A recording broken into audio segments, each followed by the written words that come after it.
Hello प्यारे बच्चों, क्या हाल चाल है आप सभी के डियर स्टूडेंट्स। नवदीप सर की फिजिक्स की क्लास में आप सभी का स्वागत है प्यारे बच्चों। तो देखिए प्यारे बच्चों, अपने जो चल रहा था फिजिक्स का चैप्टर नंबर 17 और इसमें अपने पार्ट नंबर 4 इसका डिस्कस करने जा रहे हैं इंग्लिश मीडियम के लिए। जो आज का अपना टॉपिक है बच्चों इसमें वो है 3 तरह के वेव प्रोपेगेशन अपने इसमें पढ़ने वाले हैं कि इलेक्ट्रोमैग्नेटिक वेव उसमें वेव्स को एक जगह से दूसरी जगह कैसे अपने ट्रांसमिट करते हैं वो चीज़ पढ़ेंगे। तो इसमें 3 तरह के अपने वेव प्रोपेगेशन और तीनों ही मोस्ट इंपॉर्टेंट है। इसमें से 2 नंबर का क्वेश्चन आने के पूरे चांस रहते हैं, ठीक है। तो बहुत ही अच्छे तरीके से आपको समझना है और करना है इसको। तो चलिए बच्चों स्टार्ट करते हैं आज की वीडियो एक नई एनर्जी के साथ।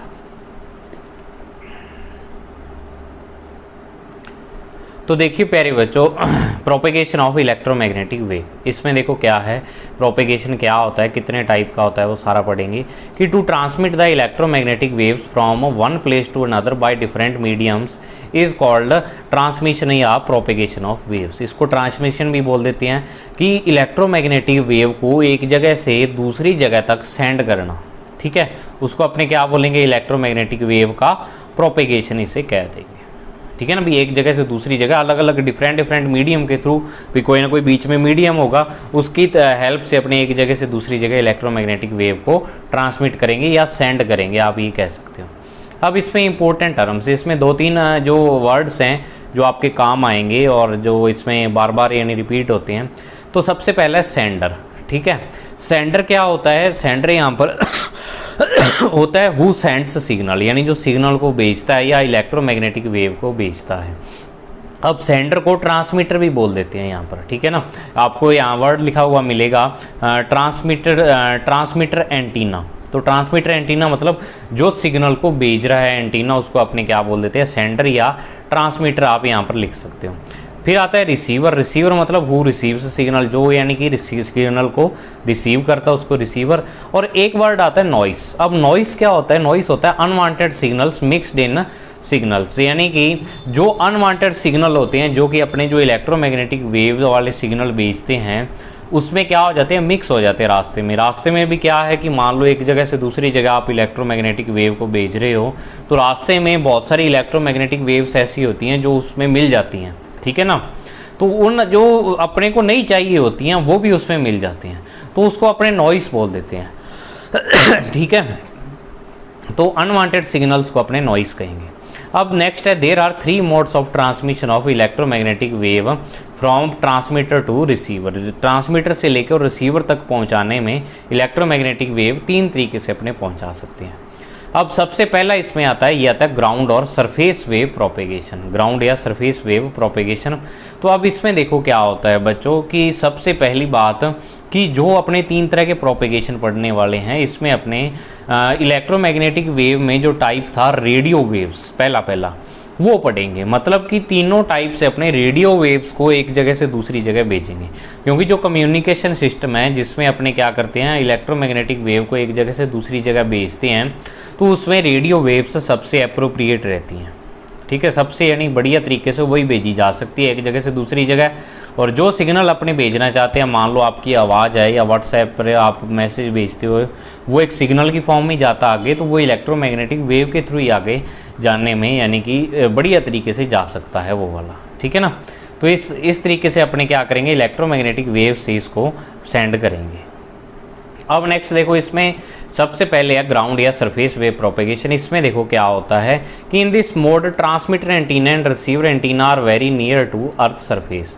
यानी कि जो ट्रांसमीटर एंटीना होता है यानी कि जो सिग्नल को छोड़ता है, सेंडर होता है जो आप कह सकते हो, और जो रिसीवर एंटीना होता है वो क्या होते हैं, अर्थ सरफेस के बहुत ही ज़्यादा नज़दीक होते हैं। मतलब उनकी हाइट इतनी ज़्यादा नहीं होती है और अर्थ सरफेस के नियर बाई ये होते हैं, ठीक है। अब इसमें क्या होता है कि in this mode low frequency radio wave से, यानी अप्रॉक्सीमेट 1 मेगाहर्ट्ज या इससे लेस फ्रिक्वेंसी की, ठीक है। मतलब कि जिनकी फ्रिक्वेंसी 1 मेगाहर्ट्ज से कम है, वो वाली वेव्स को अपने can be transmit for a limited distance approximate 500 kilometre. यानी कि अपने क्या कर सकते हैं कि एक लिमिटेड डिस्टेंस, ज़्यादा से ज़्यादा कितनी डिस्टेंस हो सकती है, 500 किलोमीटर तक की डिस्टेंस तक अपने वेव्स को प्रोपेगेट करवा सकते हैं या भेज सकते हैं, ठीक है। Radio waves are transmit with the help of earth surface. Radio waves जो होती हैं वो अर्थ सरफेस की हेल्प से क्या होती हैं, ट्रांसफ़र होती हैं। ठीक है, अब देखो ये आपको मैं एक डायग्राम के थ्रू दिखाता हूँ। ये है आपके पास surface wave ground wave propagation या सरफेस वेव प्रोपेगेशन। इसमें ये देखो ये ट्रांसमिटिंग एंटीना है और इधर आपके पास क्या है, रिसीविंग एंटीना है, रिसीवर जो होता है। अब ये एंटीना क्या होते हैं, बिल्कुल अर्थ सरफेस के नज़दीक। ये तो चलो आपको ये वेव ऊपर वाली दिखा रखी है, लेकिन जो वेव्स जाती है बिल्कुल अर्थ सरफेस के नियर बाई होके जाती हैं, या कई बार वेव्स इस तरीके से भी चली जाती हैं भी एक एंटीना ने वेव छोड़ी, वो अर्थ सरफेस से टकराई और इस एंटीना तक वो पहुंच गई। ठीक है, इस तरीके से भी प्रोपेगेट होती है, इसको अपने ग्राउंड वेव प्रोपेगेशन बोल देती हैं। अब इसमें होता क्या है, देखो बेसिकली कि यहाँ पर आपको दे रखा है, जैसे मान लो कि in this wave propagation horizontal component of electric field of wave is absorbed by the earth and wave get vertically polarized. अब क्या हो जाता है कि जो इसमें मान लो आपके पास, आपको मैंने कहा था कि जो इलेक्ट्रोमैग्नेटिक वेव होती है उसमें ई और बी यानी इलेक्ट्रिक फील्ड और मैग्नेटिक फील्ड के क्या होते हैं, यहाँ पर वाइब्रेशंस होते हैं, वाइब्रेशंस कह देते हैं उसको। तो जब ये वाइब्रेशन होते हैं इलेक्ट्रिक फील्ड और मैग्नेटिक फील्ड की, इसमें जो इलेक्ट्रिक फील्ड होता है, अब मान लो इलेक्ट्रिक फील्ड आपका जो ये आपका अर्थ सरफेस है, इससे आपका इलेक्ट्रिक फील्ड ये वाला थीटा एंगल बना रहा है इलेक्ट्रिक फील्ड। ठीक है, तो अब इसका जो हॉरिजॉन्टल कंपोनेंट है जो कि अर्थ के साथ में होगा, बिल्कुल यानी अर्थ की डायरेक्शन में होगा, इस वाले कंपोनेंट को यानी जिसको अपने ई कोस थीटा कह देंगे, इस कंपोनेंट को ये अर्थ एब्जॉर्ब कर लेती है और ओनली जो ई साइन थीटा यानी कि जो वर्टिकल कंपोनेंट होते हैं यहाँ पर इलेक्ट्रिक फील्ड के, वो ही आगे क्या होते हैं, ट्रांसमिट हो पाते हैं।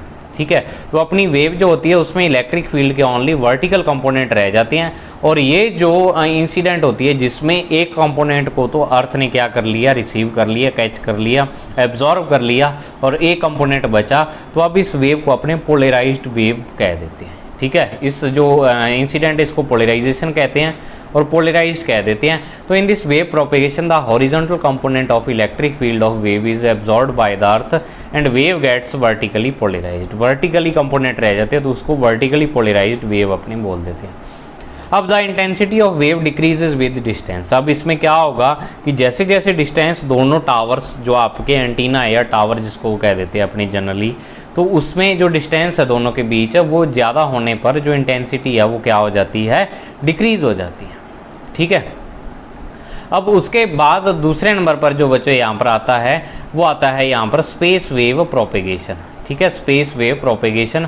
तो स्पेस वेव प्रोपेगेशन में क्या होता है कि in this mode electromagnetic wave are transmitted by troposphere region of atmosphere. अब देखो क्या होता है थोड़ी सी ज़्यादा डिस्टेंस पर अगर अपने को इलेक्ट्रोमैग्नेटिक वेव को ट्रांसमिट करवाना हो तो अपने स्पेस वेव प्रोपेगेशन काम में लेते हैं। इसमें क्या होता है कि जो इलेक्ट्रोमैग्नेटिक वेव होती है ये ट्रोपोस्फियर अपने एटमॉस्फियर है ना, जो इसकी काफ़ी सारी लेयर्स होती हैं, उस लेयर में फर्स्ट लेयर जो होती है उसको अपने ट्रोपोस्फियर बोल देते हैं। ठीक है, जिसमें हवाई जहाज उड़ते हैं वो ट्रोपोस्फियर रीजन होता है। और इसमें क्या होता है, ये जो ट्रोपोस्फियर रीजन है ये from earth surface to 12 kilometre height, यानी अर्थ के सरफेस से लेके और 12 किलोमीटर की हाइट तक, जो यानी कि अर्थ के अराउंड मान लो से एक स्फीयर बन जाएगा 12 किलोमीटर का, तो उसको अपने क्या बोल देंगे, ट्रोपोस्फियर रीजन बोल देते हैं। तो ये जो वेव्स होती हैं ये ट्रोपोस्फियर रीजन जो होता है, ट्रोपोस्फियर एरिया जो अर्थ का होता है उसकी हेल्प से क्या होती हैं, ट्रांसमिट होती हैं। अब कैसे होती हैं कि due to different refractive index of troposphere the horizontally transmitted waves are slightly bends towards the earth. अब देखो क्या होता है यहाँ पर मैं आपको बताऊँ कि इसमें ये वाले जो आपके पास स्पेस वेव प्रोपेगेशन है ये रहा। ठीक है देखो इसमें भी दो, वो जिस तरीके से आपने पहले पढ़ा था एंटीना होते हैं दो, एक ट्रांसमिटिंग एंटीना होगा, एक रिसीविंग एंटीना होगा।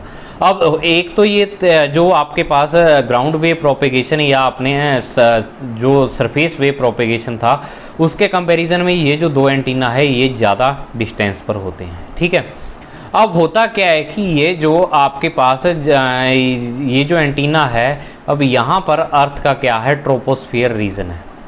ठीक है, ट्रोपोस्फियर रीजन है।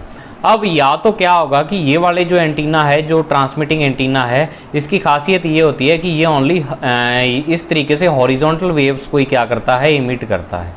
अब ये हॉरिजॉन्टल वेव्स क्या होती हैं, जो ट्रोपोस्फियर रीजन है, ट्रोपोस्फियर रीजन कौन सा है, ये अर्थ सरफेस से लेके और यहाँ तक का ये जो पूरा रीजन है, ये ट्रोपोस्फियर रीजन है। अब इस ट्रोपोस्फियर रीजन में क्या होता है कि इसका डिफरेंट रिफ्रैक्टिव इंडेक्स होता है, रिफ्रैक्टिव इंडेक्स होता है।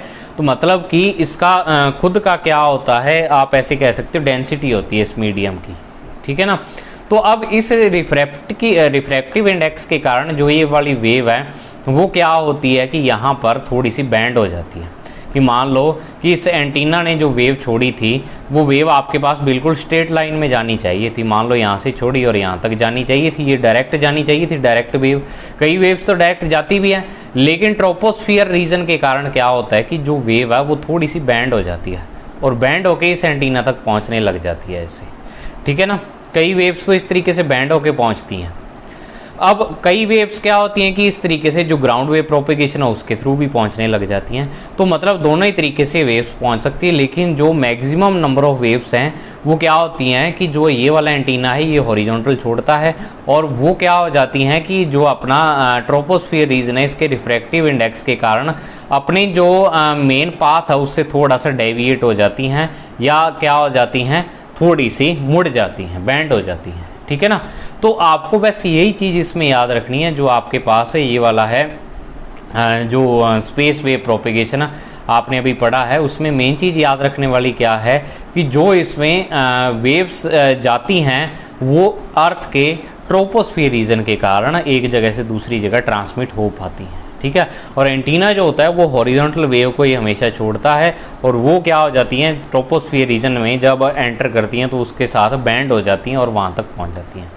अब the range of communication system depends on the height of antenna. अब रेंज ऑफ कम्युनिकेशन क्या होती है कि जो आपका एंटीना है, मान लो यहाँ पर एंटीना, ये मैक्सिमम कितनी डिस्टेंस तक अपनी जो वेव्स है उसको सेंड कर सकता है, उसको अपने रेंज ऑफ कम्युनिकेशन बोलेंगे, ठीक है। भाई एंटीना मैक्सिमम कितनी डिस्टेंस तक वेव्स को ट्रांसमिट कर सकता है, उस मैक्सिमम डिस्टेंस को अपने रेंज ऑफ कम्युनिकेशन, और ये हाइट ऑफ एंटीना पर डिपेंड करता है। भाई अपना अगर एंटीना ज़्यादा हाइट का है तो वो ज़्यादा डिस्टेंस तक वेव्स को भेजेगा, और अगर कम डिस्टेंस का है कम हाइट का है तो वो कम डिस्टेंस तक उनको भेजेगा, ठीक है।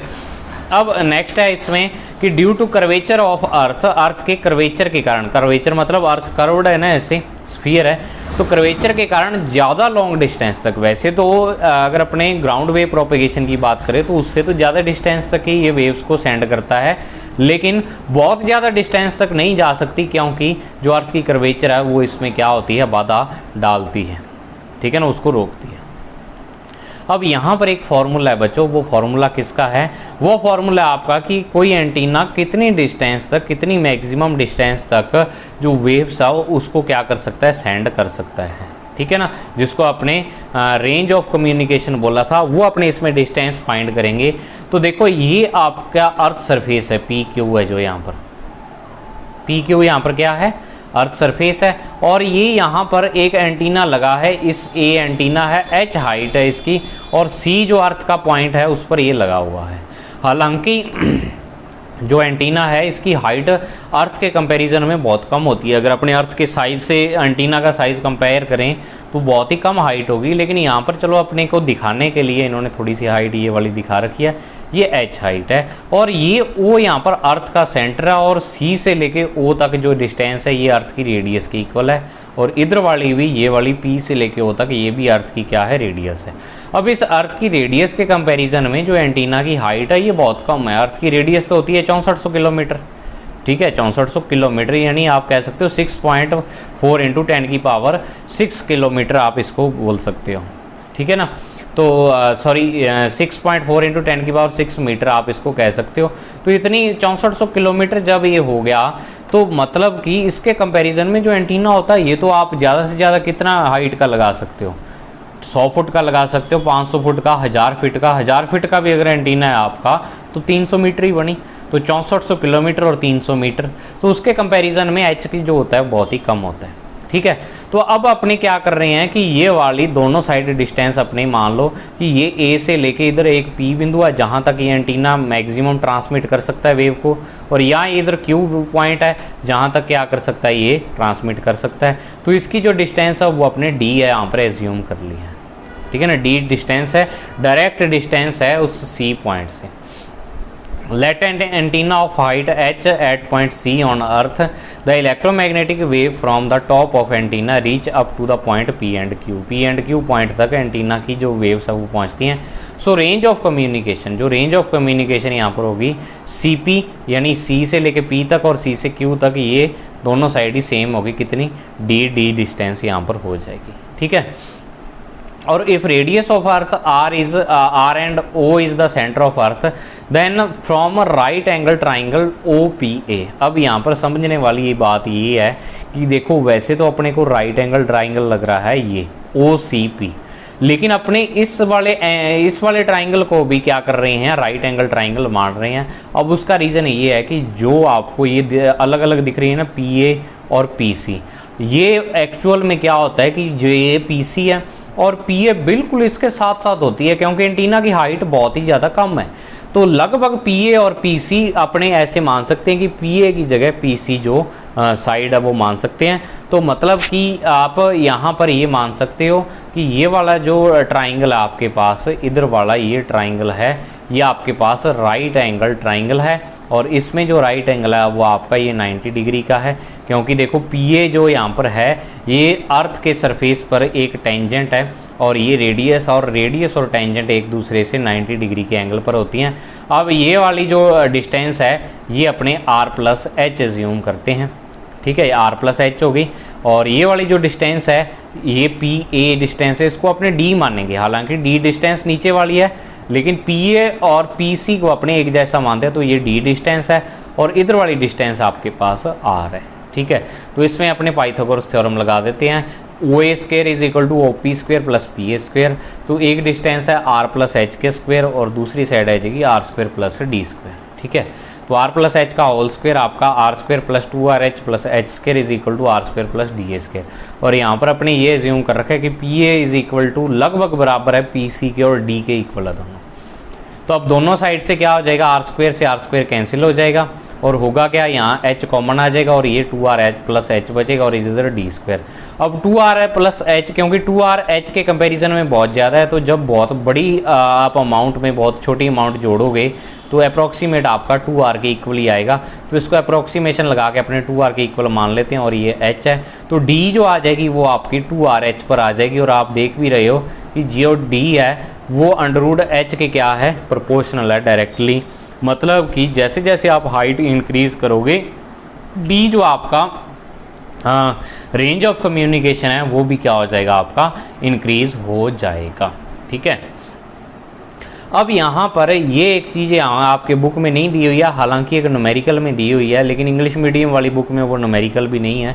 अगर आप एडवाइज़र यूज करते हो तो एडवाइज़र में ये न्यूमेरिकल है, लेकिन जो राजस्थान बोर्ड की बुक है उसमें न्यूमेरिकल नहीं है। देखो क्या कि अगर मान लो आपके पास जो एंटीना है, अब इसको मैं इस डायग्राम के थ्रू दिखाता हूँ कि यहाँ पर जो एंटीना है, ये वाला एंटीना, इसकी हाइट H1 है और इसकी हाइट H2 है। तो जो ये मैक्सिमम डिस्टेंस तक भेज सकता है वेव्स को, मान लो वो यहाँ तक भेज सकता है, तो ये D1 डिस्टेंस हो जाएगी, और ये जो एंटीना रिसीव कर सकता है ये D2 डिस्टेंस तक रिसीव कर सकता है। तो D1 की जो यहाँ पर वैल्यू होगी वो आपके पास 2R/H1 आ जाएगी अंडर, और ये आ जाएगी 2R/H2। तो जो दोनों एंटीना के बीच की डिस्टेंस है ये वाली, ये डिस्टेंस आपका इन दोनों के सम के इक्वल आ जाएगी, जिसको अपने D' के थ्रू शो करेंगे। तो D' यहाँ पर √2R/H1 प्लस √2R/H2 के इक्वल आएगी, ठीक है ना। इसके क्या आ जाएगी बच्चों, ये इक्वल आ जाएगी आपके पास। तो √2R/H1 प्लस √2R/H2 ये न्यूमेरिकल के लिए है। और in this mode of wave of frequency 100 megahertz to 200 megahertz are used for communication. भी अपने क्या करते हैं कि जो ये मोड होता है इसमें अपने जो यूज करते हैं, मतलब कि जो स्पेस वेव प्रोपेगेशन है उसमें 100 मेगाहर्ट्ज से 200 मेगाहर्ट्ज यानी उससे 100 गुना ज़्यादा फ्रिक्वेंसी की वेव्स को आप ट्रांसमिट कर सकते हो, ठीक है ना। अब तीसरे नंबर पर जो आता है वो आता है स्काई वेव प्रोपेगेशन। अब ये प्रोपेगेशन बहुत यानी बढ़िया प्रोपेगेशन और आसान सा है।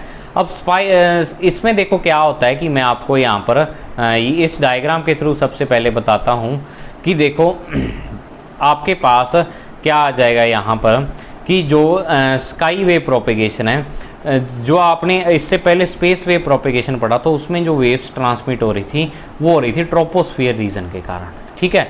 लेकिन यहाँ पर स्काई वेव जो प्रोपेगेशन होता है इसमें अर्थ की एक लेयर और होती है जिसको आयनोस्फीयर बोल देते हैं, क्योंकि इस लेयर में एक तो इलेक्ट्रॉन और एक आयंस बहुत ही ज़्यादा अमाउंट में प्रेजेंट होते हैं। और ये इलेक्ट्रॉन और आयंस बनते किससे हैं, जो सन से आने वाली जो आपके पास अल्ट्रा वायलेट रेज होती हैं उसके क्या होते हैं, वो क्या कर देती हैं कि आयोनाइज कर देती हैं जो भी पार्टिकल अपने पास या एटम्स जो अपने एटमॉस्फेयर में अवेलेबल है उनको आयोनाइज कर देती हैं, जिससे इलेक्ट्रॉन्स और आयंस बन जाते हैं। अब ये जो होती है ये अप्रॉक्सीमेट 50 से यहाँ पर 400 किलोमीटर, या आपकी जो बुक है उसमें 80 से 400 किलोमीटर इसकी रेंज दे रखी है। अभी अर्थ सरफेस से 80 किलोमीटर से 400 किलोमीटर तक इसकी रेंज होती है। और इसके अंदर भी ये जो पूरा तो क्या है, ये आपके पास आयनोस्फीयर है, ठीक है। इस आयनोस्फीयर में भी अलग अलग लेयर्स होती हैं, हालांकि ये लेयर्स आपके सिलेबस में नहीं हैं तो यहाँ पर मैंने वैसे दिखा रखी हैं, ये अलग अलग लेयर्स होती हैं। अब होता क्या है कि इन लेयर्स का रिफ्रैक्टिव इंडेक्स अलग अलग होता है। रिफ्रैक्टिव इंडेक्स क्या होता है, डिफरेंट इनका होता है। तो अपने यहाँ पर देखो क्या करते हैं बच्चों, मैं यहाँ पर आपको एक चीज़ बताता हूँ। देखो कि एक इंसिडेंट होती है जिसको अपने TIR इंग्लिश में बोल देते हैं, टोटल इंटरनल रिफ्लेक्शन। अब ये क्या होता है, ये ऑप्टिक्स में आएगा कि देखो अगर अपने पास दो मीडियम है, यहाँ पर डेंस मीडियम है, ठीक है। जिस बच्चे ने 11वां चैप्टर पढ़ रखा है उसने पढ़ा होगा टोटल इंटरनल रिफ्लेक्शन। और ऊपर वाला रेयर मीडियम है, ये वाला मीडियम कौन सा है, रेयर है। और ये वाला मीडियम कौन सा है, डेंस मीडियम है। तो जब कोई लाइट रे डेंस से रेयर मीडियम में जाती है तो आपको पता है यहाँ पर अपने परपेंडिकुलर ड्रॉ करते हैं और इस परपेंडिकुलर से ये दूर हटती है, ठीक है। परपेंडिकुलर से यानी कि अवे फ्रॉम द परपेंडिकुलर जाती है, मतलब कि वेव को जाना तो सीधे चाहिए था लेकिन परपेंडिकुलर से और ज़्यादा होगी। तो अपने जब यहाँ पर ये वाली वेव है, इसका ये एंगल ऑफ इंसिडेंस है। अब एंगल ऑफ इंसिडेंस को और ज़्यादा इंक्रीज करे तो एक एंगल अपने को यहाँ पर ऐसा मिलता है जिससे ये वेव इसी जो मीडियम में जिससे आपने सेंड की है इसी से क्या हो जाती है, इसी मीडियम में वापस आ जाती है, मतलब रिफ्लेक्ट हो जाती है। अब होना तो यहाँ पर चाहिए था रिफ्रैक्शन, क्या होना चाहिए था, रिफ्रैक्शन होना चाहिए था। अभी एक मीडियम से भेजी वो जो वेव है और दूसरी मीडियम में वो पहुँच गई, लेकिन यहाँ पर हो जाता है रिफ्लेक्शन। रिफ्रैक्शन होना चाहिए था, रिफ्लेक्शन हो जाता है। तो अब ये वाली जो इंसिडेंट होती है, अभी एक ही मीडियम में उसी वेव का, मान लो एक मीडियम से आपने वेव को ट्रांसमिट किया तो दोबारा उसी मीडियम में वापस आ जाना, इसको अपने बोल देते हैं TIR टोटल इंटरनल रिफ्लेक्शन। और जो ये वाला एंगल होता है जिस पर अपने पास एंगल ऑफ इंसिडेंस, जिस पर अपने को टोटल इंटरनल रिफ्लेक्शन की जो इंसिडेंट है वो यहाँ पर होती है, उस एंगल को अपने बोल देते हैं क्रिटिकल एंगल, ठीक है। और ये क्रिटिकल एंगल अगर आपने मीडियम चेंज कर दिया तो मीडियम चेंज करने पर ये क्रिटिकल एंगल चेंज हो जाएगा। अब देखो होता क्या है एक्चुअल में, जो आपके पास है ये वेव प्रोपेगेशन है, स्काई वेव प्रोपेगेशन, कि यहाँ पर अपने क्या करते हैं कि आयनोस्फीयर के अलग अलग जो यहाँ इसकी लेयर होती हैं इनका रिफ्रैक्टिव इंडेक्स अलग अलग होता है। उन रिफ्रैक्टिव इंडेक्स से अपने क्रिटिकल एंगल फाइंड कर लेते हैं हर एक लेयर के लिए। तो अपने को क्रिटिकल एंगल की रेंज मिल जाती है। अभी मान लो यहाँ पर 50 डिग्री है और यहाँ पर आपके पास 60 डिग्री है, मतलब 50 से 60 डिग्री तक अगर आप वेव्स को यहाँ पर प्रोपेगेट करवाओगे तो 50 डिग्री वाली तो बिल्कुल नीचे वाली लेयर से क्या हो जाएगी, टोटल इंटरनल रिफ्रैक्शन उसका हो जाएगा। क्योंकि जो अर्थ है, ये अर्थ जो मान लो जहाँ पर एंटीना लगा है ये यहाँ पर डेंस मीडियम की तरह बिहेव करता है, और जैसे जैसे अपने अर्थ से हाइट पर जाते हैं जो मीडियम है वो रेयर होता जाता है, क्योंकि अपना एटमॉस्फेयर है वो पतला होता जाता है, ठीक है। तो डेंस टू रेयर मीडियम जब ये वेव जाएगी तो यहाँ पर और क्रिटिकल एंगल से ज़्यादा एंगल पर जब ये वेव जाएगी तो ये वेव का क्या हो जाएगा, या तो इस लेयर से इंटरनल रिफ्लेक्शन हो जाएगा या ऊपर वाली लेयर से, मतलब कि आयनोस्फीयर से इसका क्या हो जाता है, टोटल इंटरनल रिफ्लेक्शन यहाँ पर हो जाता है। और जो अपनी वेव है वो जिस मीडियम से आपने सेंड की उसी मीडियम में क्या आ जाती है, वापस आ जाती है यहाँ पर, ठीक है। तो यहाँ पर अपने पढ़ते हैं जब इसको सरफेस स्काई वेव प्रोपेगेशन को कि long range transmission is possible in this mode due to use of ionosphere for communication. भी ये कम्युनिकेशन है उसमें आइनोस्फीयर के यूज के कारण अपने क्या है कि इसमें लॉन्ग रेंज ट्रांसमिशन हो जाता है, मतलब बहुत ज़्यादा डिस्टेंस तक अपने वेव्स को भेज सकते हैं। ठीक है, और एक्चुअल में जो सैटेलाइट का कम्युनिकेशन होता है जिसमें सैटेलाइट यूज़ होता है तो वो भी ये स्काई वेव प्रोपेगेशन के थ्रू ही होता है। ठीक है, आइनोस्फीयर जो अप्रॉक्सीमेट 80 से 600 किलोमीटर तक अर्थ सरफेस से क्या होता है, आइनोस्फीयर होता है। अभी यहाँ पर लिखा हुआ है, मैंने जो चीज़ आपको मैंने समझाई है वो यहीं पर लिखी है कि there are electrons and ions present in ionosphere and in different layers of ionosphere its density is different, so refractive index of different layers is different. यानी कि डिफरेंट लेयर का जो डिफ्रैक्टिव इंडेक्स होता है वो आयंस और electron की density के कारण चेंज हो जाता है। ठीक है, कि जहाँ पर आयन और इलेक्ट्रॉन ज़्यादा होंगे उसका जो रिफ्रैक्टिव इंडेक्स है वो ज़्यादा होगा, जहाँ पर कम होंगे वहाँ पर कम होगा। तो रेडियो वेव्स क्या होती है, radio waves are transmitted by the transmitted antenna in ionosphere, then due to total internal reflection waves are reflected back to earth and received by receiver antenna। भाई वेव्स क्या होती हैं, टोटल इंटरनल रिफ्लेक्शन से दोबारा यहाँ पर receiver antenna द्वारा receive कर ली जाती हैं। ठीक है, अब the reflection of waves is affected by atmospheric disturbance frequency and day night effect, so clarity of programmes will be changed या इंक्रीज इन नाइट। अब देखो इस चीज़ को समझो भी, ये चीज़ क्या है कि जो ये कम्युनिकेशन है आपके पास स्काई वेव प्रोपेगेशन, इसमें क्या होता है कि जो अपने मान लो कि कोई रेडियो है, कोई रेडियो स्टेशन है, वो वेव्स को ट्रांसमिट करता है और वो अपने पास पहुंचती हैं किसके थ्रू, आइनोस्फीयर के थ्रू। तो दिन के टाइम क्या होता है कि जो सनलाइट होती है और अल्ट्रावायलेट रेज आ रही होती हैं उससे जो आइनोस्फीयर है उसका जो रिफ्रैक्टिव इंडेक्स है वो थोड़ा चेंज हो जाता है। चेंज होने के कारण जो एंगल, क्रिटिकल एंगल है वो भी चेंज होगा। लेकिन अपने तो 50 से 60 डिग्री तक मान लो वेव्स को ट्रांसमिट कर रहे हैं फॉर एग्जांपल, तो अपने तो उसी एंगल पर उसको कर रहे हैं। तो वेव्स क्या होती हैं कि यहाँ से जो चलती हैं वो थोड़ी कम पहुँच पाती हैं यहाँ पर।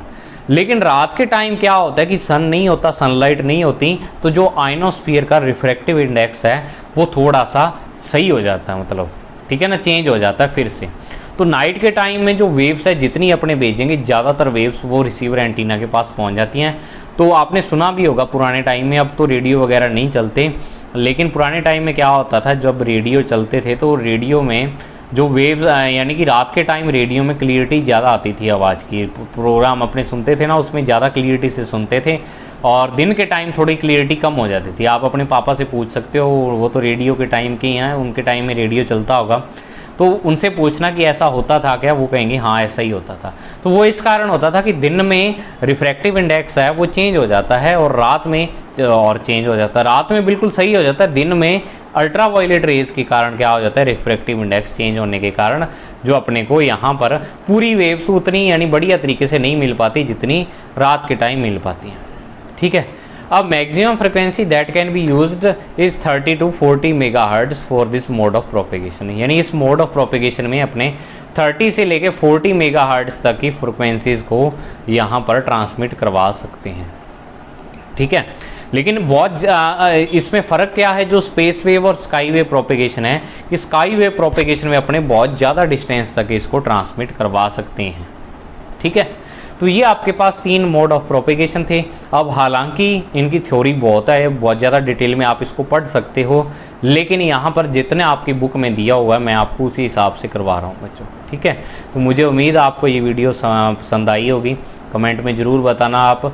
तो मिलते हैं बच्चों नेक्स्ट पार्ट में, तब तक के लिए thank you, have a nice day प्यारे बच्चों।